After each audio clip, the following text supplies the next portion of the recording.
Acérquense al fuego, mis queridos oyentes. Les habla su narradora, Isabel Fuentes, y me llena de magia presentarles mi nuevo relato de autor en este, su rincón nocturno, Almas Ajenas. Guarda tus contracciones hasta el amanecer. El susurro de Pablo crujía en la oscuridad de la recámara como hojas secas y molestas. ¿A dónde vas a irte ahorita? Son las 4 de la mañana. Tengo junta directiva a las 9. De pasada te dejo en el hospital, sin tráfico hacemos 15 minutos, exagerando. ¿Para qué armar este circo con la ambulancia? Margarita soltó el aire de golpe. El vientre se le apretó como un aro de hierro, implacable. El dolor extendía sus tentáculos hacia la baja espalda, sometiendo cada fibra de su cuerpo. Pablo, tengo un intervalo de 5 minutos. Necesito una ambulancia. Ya. Nada de ambulancias. El marido se jaló el edredón hasta la barbilla, transformándose en una oruga gigante y amargada. Primero, van a llegar unos paramédicos con botas lodosas a ensuciarme el pasillo. Segundo, las sirenas en el patio, el alboroto, esas radios chillonas. De verdad, no analizas la situación. Mi mamá viene cansada del camión, está durmiendo en la sala. Su presión arterial sube y baja más rápido que el precio del dólar. ¿Vas a despertar a una mujer que viene de viaje nomás por tu desesperación? La naturaleza ya tiene todo previsto. Las mujeres llevan milenios pariendo en el campo y no pasaba nada, se las arreglaban. Cálmate y espérate a que suene la alarma. Se volteó dramáticamente hacia la pared. La capucha de las cobijas ocultó su nuca. Un minuto después, comenzó a emitir un silbido rítmico. Pablo, el flamante gerente del Departamento de Planeación Estratégica, había tomado una decisión y se durmió al instante, con la conciencia impecable.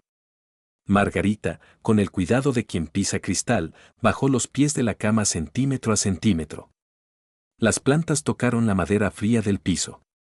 La ola de dolor se retiró, dejando a su paso una claridad mental tan cristalina que asustaba. No había pánico. Las lágrimas de coraje se habían evaporado, cediendo su lugar a un cálculo helado.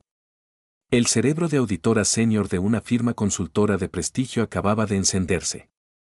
Durante años, Margarita había rastreado fugas de capital, inconsistencias en los reportes de directores mañosos y contratos fantasma. En ese instante de madrugada, ejecutó la auditoría más rápida y letal de toda su vida, la auditoría de su propio matrimonio.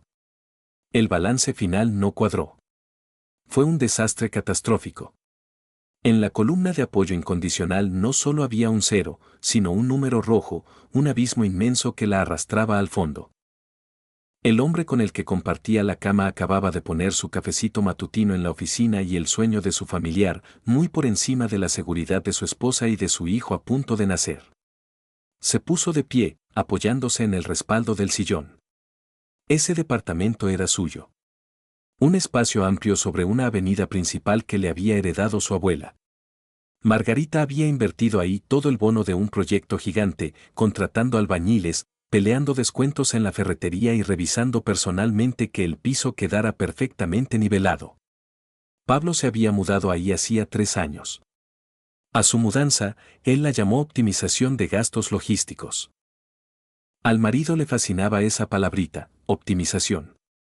Optimizaba los gastos a 6 meses, optimizaba las rutas hacia la casa de fin de semana, obligando a Margarita a rebotar por terracerías llenas de baches solo para ahorrarse la cuota de la autopista. Y ahora, este emprendedor de pacotilla había decidido optimizar su parto. Desde el pasillo llegaba un ronquido potente, como el motor de un camión viejo. Doña Tomasa, la suegra, había llegado la noche anterior en el autobús desde Zacatecas. La madre de Pablo trajo consigo 3 bolsas de red a cuadros atiborradas de frascos con mermeladas caseras, y la fe inquebrantable de que la vida en la capital echaba a perder a la gente. Margarita nunca había sentido un odio visceral por su suegra. Doña Tomasa era una mujer escandalosa, sin un gramo de prudencia, con el tacto de una aplanadora de asfalto. Podía criticar desde la puerta el color de las cortinas o lo grueso que estaba cortado el queso, pero jamás se metía en intrigas por la espalda. Simplemente le encantaba dormir, comer y dominar el territorio, mientras que su hijito se convertía en un tapete, buscando complacer a su madre hasta rayar en lo absurdo. Un nuevo espasmo obligó a Margarita a sostenerse del marco de la puerta. Respiró hondo, llenando sus pulmones con el olor a lavanda del limpiador de pisos. Así de simple. Se acabó el debate. Cuando una pieza sale defectuosa, o se manda a arreglar o se tira a la basura. Sus dedos volaron sobre la pantalla del celular. Abrió el chat con su papá. Apá, ya empezó. Este está dormido. Canceló la ambulancia para no despertar a su mamita con el ruido. Ven por mí. El mensaje voló. La respuesta iluminó la pantalla un segundo después. Voy bajando a la camioneta. Llego en 15 minutos. Don Beto, dueño de una cadena de llanteras para tráileres en las afueras de la ciudad, no desperdiciaba saliva. Para él, el mundo se dividía en categorías muy claras. Si una llanta estaba ponchada, se parchaba. Si el yerno resultaba ser un cobarde, se le rompía la cara. A Pablo no lo tragó desde el primer día. Don Beto, un hombre de manos ásperas acostumbrado a aflojar tuercas oxidadas en bestias de 20 toneladas, veía a su yerno como un error del universo. Sobre todo después de aquella vez, en el cumpleaños del suegro, cuando Pablo sacó la calculadora en el restaurante de cortes de carne para pelear con el mesero por el redondeo de una botella de agua mineral. Don Beto, en silencio, le arrebató la cuenta, pagó, y le sugirió al yerno que mejor se comprara un ábaco. El reloj corría. Faltaban 15 minutos para que llegara su padre. Las calles de la noche estaban muertas. Don Beto, en su camioneta pick-up tapizada de lodo seco, iba a atravesar las venas de la ciudad con la velocidad de un proyectil. Margarita, respirando profundo y con ritmo, como quien se prepara para sumergirse en aguas profundas, caminó hacia el pasillo. La maleta del hospital estaba lista junto al espejo. Todo lo necesario estaba ahí. ¿Qué faltaba? Faltaba justicia. Dejar a Pablo roncando plácidamente en el departamento de ella, mientras ella se retorcía de dolor en una camilla, iba contra todas las leyes divinas. La mañana de él tenía que ser tan inolvidable como la madrugada de ella. Sus ojos escanearon los detalles del recibidor. Las llaves del coche de Pablo colgaban del gancho. Un sedán negro sacado a crédito, que el marido lavaba a mano cada domingo, temblando por si le veía un nuevo rayón. En la penumbra del pasillo, brillaron 2 faros amarillos. Asterisco el conde, un gato anaranjado y gigante, pesado como un lince, salió del baño con paso de rey. El animal se detuvo frente a su enorme arenero, olfateó, y con la pata escarbó pensativo las piedritas de madera limpias. Llegas en el momento perfecto, Su Majestad, murmuró Margarita moviendo apenas los labios. Desenganchó el control del auto del llavero, se acercó al arenero y, con cuidado de no hacer ruido, enterró las llaves hasta el fondo, luego cubrió el botín con la arena limpia.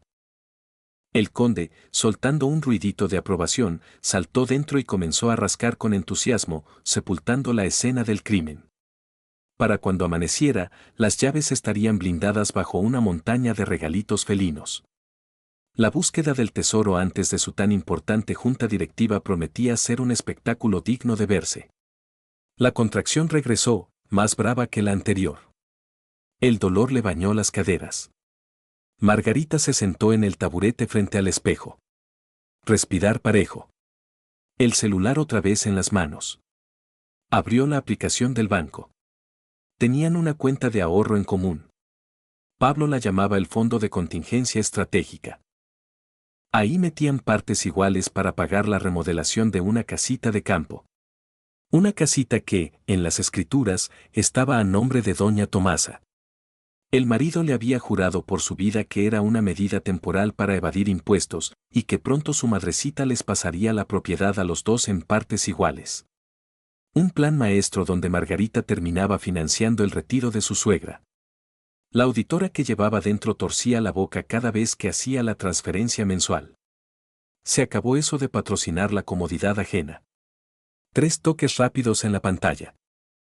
Toda su parte de los ahorros, exactamente el 60% del fondo total, salió volando hacia su cuenta personal, esa que estaba ligada a una tarjeta de débito que él no podía tocar. La aplicación parpadeó con una palomita verde. Transferencia ejecutada a la perfección. Regresó a la recámara. Pablo chasqueaba la boca, con una pierna invadiendo el lado de ella en la cama.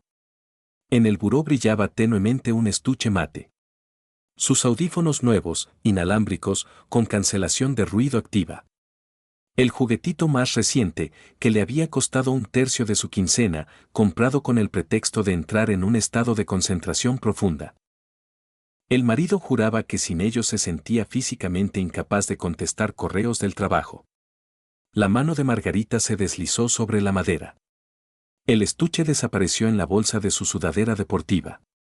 Que se concentrara en la realidad y sin muletas. Allá abajo, en el patio del edificio, rugió el motor diésel de una bestia herida. Un frenazo brusco que rechinó contra el pavimento. Don Beto se estaba estacionando con su sello personal, cruzado, a la brava, ignorando por completo las líneas amarillas. La pesada puerta de la camioneta se azotó. El sonido retumbó en el silencio de la madrugada como un disparo de escopeta. Margarita se acomodó el cuello de la chamarra y se subió la capucha. Pasos dentro del departamento. El sonido de pies descalzos arrastrándose por la duela. Pablo, despeinado, con la cara hinchada de sueño y la marca de la funda de la almohada tatuada en el cachete, salió arrastrándose de la recámara. Apretó los ojos, fastidiado por la luz tenue de la lámpara de pared. Llevaba puesta su pijama de seda, el regalito que le dio su mamá en Navidad. Mago, que tanto das vueltas de allá para acá, gruñó rascándose el pecho. Te pedí que te acostaras. Ya me rompiste el ciclo de sueño profundo con tu pasadera. Mañana voy a hacer un trapo en la junta. ¿No te puedes quedar sentada en paz aunque sea un par de horas? La llave de la puerta principal giró en la cerradura. Don Beto siempre traía un duplicado del departamento de su hija en un llavero pesado como una piedra. El fuerte chasquido metálico hizo que Pablo diera un brinco. El sueño se le esfumó por arte de magia. Miró a la puerta con terror, y luego a su esposa. Las fosas nasales del marido se inflaron de indignación. Mago, ¿quién es? ¿A quién traes a estas horas? Vas a despertar a mi mamá, acuérdate que está mal de la presión. Acaba con este circo ahorita mismo. Margarita se enderezó. Otra contracción le abrazó el vientre bajo como un cinturón de lumbre, pero su voz salió pareja, sin temblar. Puro metal afilado. Tú no quisiste llamarme a la ambulancia para que las sirenas no despertaran a tu madrecita. De un jalón, abrió la puerta. Apá, ¿qué haces ahí parado? Pásale. La puerta se abrió de par en par, casi arrancando las bisagras. En el umbral estaba don Beto, erguido en la monumental majestuosidad de su furia. Sobre una playera vieja y estirada, traía puesta su pesada chamarra de lona. En los pies, botas de trabajo con casquillo de acero. En la mano derecha, el suegro apretaba por pura inercia una pesada barreta de acero que había agarrado de la batea de la camioneta. Sus cejas pobladas eran una sola línea oscura sobre la nariz. Sus ojos echaban chispas de cortocircuito. ¿Dónde está el pinche optimizador?, rugió don Beto, cruzando el marco de la puerta. Ni por error se le ocurrió limpiarse los pies. La suela lodosa de sus botas fue dejando huellas perfectas sobre la alfombrita impecable del recibidor. Pablo retrocedió, tirando con el codo el calzador de zapatos. El color de su cara desapareció en segundos, quedándose del tono de un vaso de leche echada a perder. Don Beto, ¿qué pasó? ¿Por qué trae ese fierro? Es de madrugada. Mago nomás está paniqueando. Todo está bajo control. Don Beto no estaba para perder el tiempo en debates. Con dos zancadas gigantescas devoró la distancia entre la entrada y Pablo. La barreta de acero cayó con un golpe seco sobre la cómoda de madera, abriendo un surco profundo y perfecto en el barniz. La mano ancha de Don Beto, curtida de apretar tuercas de tráiler, se cerró como prensa sobre el cuello de la pijama de seda. La tela crujió, a punto de romperse. Sin hacer el menor esfuerzo, El suegro levantó a Pablo de puntitas, aplastándole la espalda contra el tapiz de la pared. Tú lo único que tienes bajo control, escuincle, es el agua de los limpiaparabrisas, gruñó don Beto, respirándole el aliento hirviendo en la cara. Mi hija está pariendo y tú estás calculando el tráfico de la mañana. Suélteme, no tiene derecho a meterse así, esto es un delito, chillaba Pablo, clavando las uñas desesperado en las muñecas de acero de don Beto, tratando de abrirle los dedos. Mamá. Mamá, háblale a la patrulla. El grito le salió patético, pero lo suficientemente agudo como para atravesar las paredes. La puerta de la sala rechinó.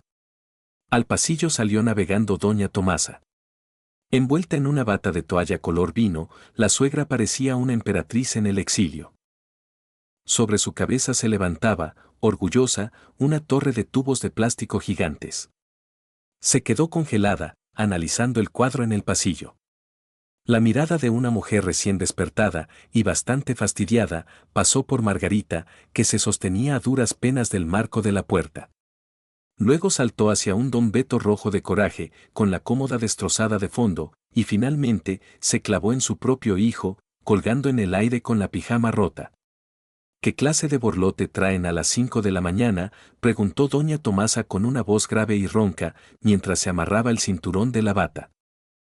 Pablito, ¿por qué te está ahorcando Roberto y por qué trae los zapatos sucios adentro? Mamá, carraspeó Pablo, pataleando a la desesperada. Está loco, se metió a la fuerza. ¿Y todo por qué esta? Torció el cuello como pudo y apuntó con un dedo tembloroso hacia su esposa, hizo un drama por nada. Sí, le empezaron las contracciones, pero yo nomás le pedí que se aguantara para la mañana, para no cortarte el sueño. Ya ves que traes la presión mal por el viaje, los nervios. Los paramédicos iban a hacer un ruidazo, te iban a despertar, y aparte tengo que ir a trabajar mañana. Pablo miró a su madre con cara de triunfo, esperando que lo defendiera a capa y espada. Doña Tomasa se quedó tiesa. Parpadeó despacio.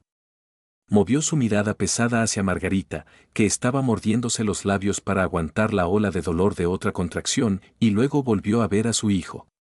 Los tubos de plástico en su cabeza se balancearon un poco. Que se aguantara.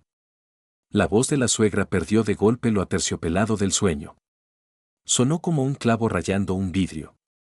¿Hiciste que tu mujer se aguantara el dolor de parir nada más para que yo, válgame Dios, pudiera dormir a mis anchas? Pues sí, te estoy explicando, es pura lógica. ¿Eres imbécil, Pablito?, preguntó doña Tomasa, con la sinceridad más brutal y la decepción de madre más profunda que pueda existir.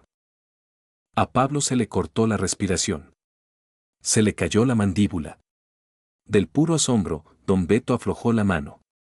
El yerno cayó como costal de papa sobre el taburete, jalando aire a la desesperada.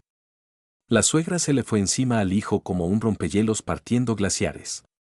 Yo parí a tu hermano mayor en el asiento de atrás de un jeep que apestaba a diésel, a la mitad de la sierra. Tu padre iba agarrado del volante rezando a gritos, y yo iba empujando con los pies en el techo. La voz de doña Tomasa iba subiendo de decibeles. Y tú le niegas la ambulancia a tu mujer embarazada por mi comodidad. ¿A quién saliste tan miserable, cabrón?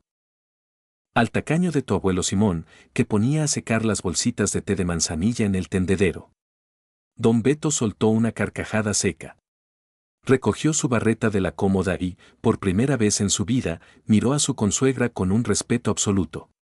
Me quito el sombrero, doña Tomasa, dijo el suegro. Una mujer justa. Mis respetos.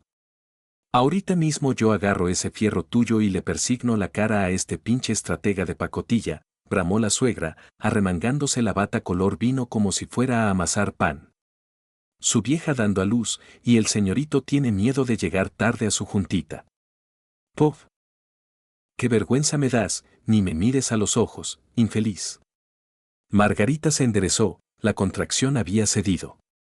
Pablo, dijo ella con un tono de negocio sorprendentemente frío y tranquilo. Me llevé tus audífonos. La cuenta compartida para la casa de Cuernavaca está vacía, me cobré exactamente la mitad que me tocaba. El dinero ya está en mi tarjeta. Pablo, que se estaba sobando el cuello roto de la pijama, levantó la cabeza de golpe. Su cara era un poema de terror absoluto. ¿Qué dinero, mago? ¿Te volviste loca? Ese es nuestro fondo para el techo. Considéralo una compensación por mis nervios, lo cortó Margarita. Y ahora lo más importante. Este es mi departamento. Quiero que recojas tus cosas para la tarde y me dejes las llaves en la mesa de la cocina. ¿Y a dónde me voy a ir con mis maletas? Con tu mamá, se encogió de hombro su esposa, acomodándose la correa de la maleta. Ah, no, a mi casa no entras, brincó de inmediato doña Tomasa, cruzando los brazos frente al pecho como si le estuvieran echando una maldición. Tengo la cocina en obra negra allá en Zacatecas. Me vas a tener loca con tus consejitos. Págate un hotel, empresario de medio pelo, o vete a rentar un cuarto. Yo, bajo el mismo techo que tú, no vivo. El conde, atraído por los gritos, salió majestuosamente del pasillo, caminó alrededor de un Pablo hecho bolita en el taburete, le olió la pierna de la pijama con cara de asco, soltó un bufido y le dio la espalda descaradamente, poniéndose a lamerse una pata. Don Beto agarró la maleta de su hija. Vámonos, mi niña, que en el hospital ya nos están esperando. Luego volteó hacia el yerno y le apuntó justo a la nariz con la punta de la barreta. ¿Y tú? Si para en la tarde queda una sola de tus corbatas en esta casa, te la voy a meter personalmente por el tubo de escape del coche, junto con tu maldita junta directiva. Margarita cruzó el umbral. El aire frío del pasillo del edificio le supo a gloria. Caminó hacia el elevador sin mirar atrás. A sus espaldas, por la puerta abierta del departamento, seguía el sermón a todo volumen y con puro folclor. Doña Tomasa, usando un vocabulario digno de los albañiles de la obra de su cocina, le seguía explicando a su hijo los principios básicos de la vida matrimonial. Y desde el baño, se escuchaba el suave rasguño de la arena para gato, ocultando celosamente el secreto de las llaves del sedán a crédito. 4 horas más tarde, en una sala de hospital luminosa y con olor a alcohol clínico, Margarita dio a luz a un niño sano y fuerte. El día que los dieron de alta, Pablo apareció con un ramo de rosas tan exageradamente gigante que podía esconder un carro compacto detrás de él. Por encima del papel celofán crujiente, asomaban los ojos asustados y arrepentidos del nuevo papá. Detrás de él, como un muro de contención, estaba su escolta. Doña Tomasa y don Beto habían formado una alianza inesperada pero blindada, tomando las riendas para meter en cintura al pobre optimizador. Ahí mismo, en los escalones de la clínica, mientras Margarita le acomodaba la cobijita de encaje a su bebé, el suegro le prometió a Pablo con una voz suave pero escalofriante: un solo error más en la logística de esta familia, Pablito. Y te voy a desatornillar las piezas que te sobran con mis propias manos. Y yo le ayudo, remató la suegra con autoridad, ajustándose el cinturón del abrigo. Tengo la mano pesada, tú mejor que nadie lo sabes. Pablo tragó saliva ruidosamente, se puso pálido y empezó a asentir con la cabeza a la velocidad de un martillo hidráulico. Margarita miraba a este milagro de hombre, ahora calladito y reeducado, mientras su mente de auditora volvía a hacer el balance. Echarlo a la calle con sus maletas era algo que siempre tendría tiempo de hacer después. Por ahora, decidió no cerrar el proyecto y quedarse a monitorearlo. Al fin y al cabo, el niño necesitaba a su padre. Y bajo la gerencia estricta, doble y despiadada de los abuelos, a Pablo simplemente no le quedaba margen de error. Gracias, mis queridos oyentes, por acompañarme al calor de esta historia. Les habló Isabel Fuentes. Si este relato les movió el alma, no olviden suscribirse, dejarme un me gusta y compartirme sus pensamientos en los comentarios. Nos vemos en la próxima noche de cuentos. Hasta pronto.